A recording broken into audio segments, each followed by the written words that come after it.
आजकाल मुलींचे आहे ना खूप नखरे झाले ते. खूप अपेक्षा वाटले ते, की त्यांना होणाऱ्या नवऱ्यापाशी त्यांना गाडी पाहिजे, घर पाहिजे, बंगला पाहिजे, शेती पाहिजे. भले ते शेतीत काय काम करता नाही गावलं तरी पण शेती पाहिजे, सगळं पाहिजे, सासू-सासरे नको.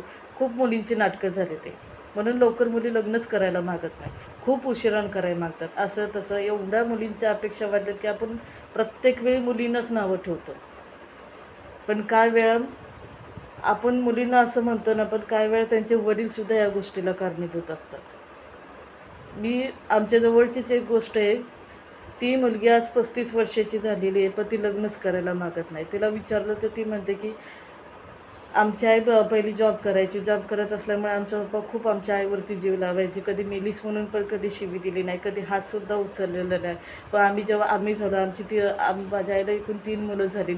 मग आईच्या हातातून नोकरी गेली. मग ते मुलांना बघण्यात, घर सांभाळण्यात, सासू-सासरे बघण्यात, मग ते तिचं लक्ष घरातच गेलं. त्यामुळे आमच्या वडिलांनी आमच्या आईची कधी किंमत ठेवलीच नाही.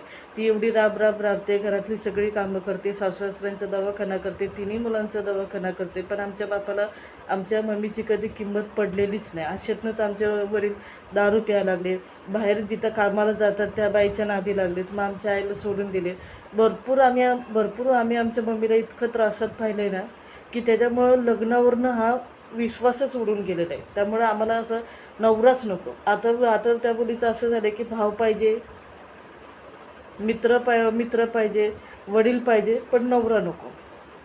मग अशातच काय होतं या मुलींचं, की मग गरज वाटली शरीराची एक बॉयफ्रेंड ठेवायचा, मग बाहेर संबंध ठेवायचे. हा पण लग्न करायचं नाही.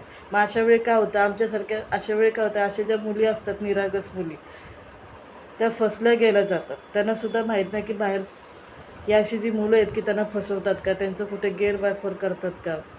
खरंच खूप फसलं गेलं जातं. ह्याला कारणीभूत त्यांचं घरातलं वातावरणसुद्धा असतं. आपले वडील आपल्या आईबरोबर कसे वागतात, कसे वर्तणूक करतात, ह्याच्यासुद्धा मुलींच्या डोक्यावर परिणाम पडतो, मुलींच्या मनावर परिणाम पडतो.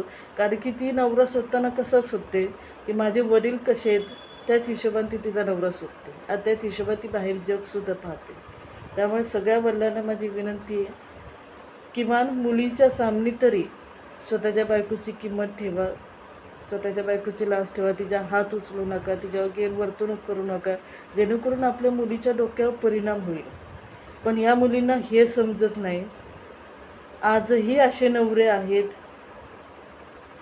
की खूप जीव लावणारे नवरे असतात त्यांच्या बायकोवरती, की त्या आजारी पडलेत की त्यांच्यासाठी कामाला खाडे मारणारे असतात, की घरी बसून राहतात, स्वयंपाक करतात, बाहेर न